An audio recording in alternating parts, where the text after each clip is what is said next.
Hey guys, welcome back to my channel. Hope you all doing good. तो जैसे कि मैंने आपको अपनी लास्ट वीडियो जो थी ब्रेस्ट कैंसर के बारे में, उसमें बताया था कि मैं आपको मैमोग्राफी के बारे में आपको डिटेल में जानकारी दूंगी। तो चलिए मैं आपको बता देती हूँ। ओके, तो सबसे पहले हम जान लेते हैं कि मैमोग्राफी होता क्या है। तो ये जो मैमोग्राफी है ये एक तरीके का एक्सरे होता है जिसमें आपके ब्रेस्ट का एक्सरे किया जाता है। बेसिकली ये 3D एक्सरे होता है। तो ये जो मैमोग्राफी टेस्ट है ये किया कैसे जाता है वो भी मैं आपको बता देती हूँ। तो प्रॉपरली तो मैं आपको नहीं समझा पाऊंगी बिकॉज उसके लिए प्रॉपर मशीन वगैरह सामने हो तो ज़्यादा अच्छे से समझ में आता है, बट एक एग्जांपल देके समझाती हूँ।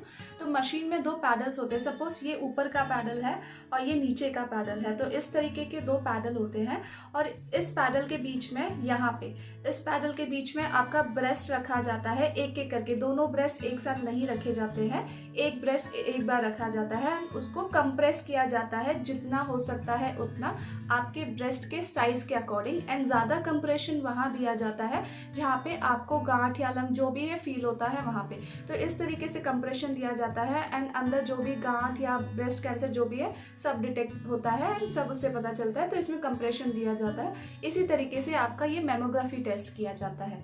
ओके, तो कुछ इंपॉर्टेंट बातें हैं जिनका आपको ध्यान रखना है जब भी आप मैमोग्राफी टेस्ट कराने के लिए जाएंगे। तो मैं आपको एक एक करके सारी इंपॉर्टेंट बातें बता देती हूँ। ओके, तो पहली इंपॉर्टेंट बात यह है कि जब भी आप ये टेस्ट कराने के लिए जाएंगे तो आपको अपने अंडर आर्म्स के जो हेयर है वो रिमूव करके जाना है।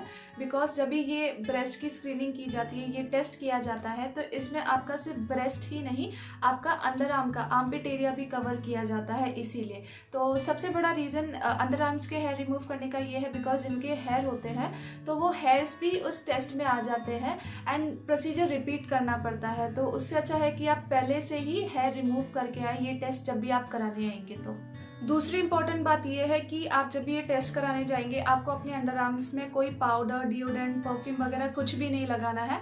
बिकॉज जब ये टेस्ट किया जाता है तो जैसे कि मैंने अभी आपको बताया कि आपका आर्मपिट एरिया भी कवर किया जाता है आपके ब्रेस्ट के साथ, तो वो छोटे छोटे मॉलिक्यूल्स उस टेस्ट में दिखते हैं। तो उससे लगता है कि कुछ और दिक्कत ना हो आपके ब्रेस्ट में। तो इसलिए आपसे कंफर्म भी किया जाएगा कि आपने कुछ पाउडर या डिओड्रेंट तो नहीं लगाया है। तो बार बार रिपीट होने से अच्छा है, आपका टाइम भी बचेगा। तो पहले से ही ये सब ना लगा के जाए, ना ही पाउडर, ना ही डिओड्रेंट, ना ही कोई अंडर आर्म की क्रीम, कुछ भी नहीं लगाना है आपको। एंड लास्टली ये इम्पॉर्टेंट बात यह है कि अगर आप पहली बार मैमोग्राफी टेस्ट कराने जाएंगे तो आपको बिल्कुल भी शर्माना नहीं है। बहुत लोग शर्माते हैं बिकॉज ये थोड़ा पर्सनल हो जाता है ब्रेस्ट को लेके। तो बहुत लोग शर्माते हैं, खुल के अपनी प्रॉब्लम नहीं बताते। तो देखिए, अगर आप खुल के बताएंगे नहीं तो इसमें आपका ही नुकसान होने वाला है। एंड जितना आप ओपनली डॉक्टर को बताएंगे उसमें आपका ही फायदा है। आपको ही अच्छे से दवाइयाँ दी जाएंगी या जो भी है अच्छा सा ट्रीटमेंट दिया जाएगा। तो इसमें शर्माने वाली बात कुछ भी नहीं है। आप अच्छे से आराम से शेयर कीजिए डॉक्टर को आपको जो भी तकलीफ है उसके बारे में। एंड दूसरी बात ये कि आप जब भी टेस्ट के लिए जाएंगे तो आपने अगर पहले सपोज अभी आप दूसरे हॉस्पिटल में गए हैं और आप अभी कहीं और आपने मैमोग्राफी का टेस्ट कराया, तो जो भी रिपोर्ट्स हैं, जो भी फिल्म्स वगैरह है, या अगर आप उसी हॉस्पिटल में वापस दूसरी बार अपना टेस्ट कराएं, चाहे दूसरी जगह कराएं या उसी हॉस्पिटल में कराएं, जो भी रिपोर्ट्स और फिल्म्स वगैरह होती है आपको सब लेके जाना है। मेन रीज़न क्या है ये रिपोर्ट्स लेके जाने का? बिकॉज डॉक्टर्स को आसानी होती है इससे कंपेयर करने के लिए बिफोर और आफ्टर इमेजेस। क्योंकि आपने जब भी 1 साल पहले कराया होगा एंड इनकेस आपको गांठ होगी तो अभी आप टेस्ट कराएंगे 1 साल बाद, तो उससे पता चलता है कि आपकी गांठ कम हुई है या ज़्यादा हुई है, उतनी की उतनी है। तो उस चीज़ के लिए आपको अपनी रिपोर्ट्स या फिल्म जो भी है सब कैरी करके लेके जाना है डॉक्टर के पास। ओके, सो बहुत सारे लोगों का ये क्वेश्चन होता है कि हमें ये मैमोग्राफी टेस्ट कभी कराना चाहिए। तो जैसे कि मैंने आपको ब्रेस्ट कैंसर वाली वीडियो में बताया था पूरा डिटेल में, कैसे, कब, क्या, जो भी सिम्टम्स वगैरह है, कब करना चाहिए, कब नहीं करना चाहिए, सब बताया था। फिर भी मैं इन शॉर्ट आपको बता देती हूँ।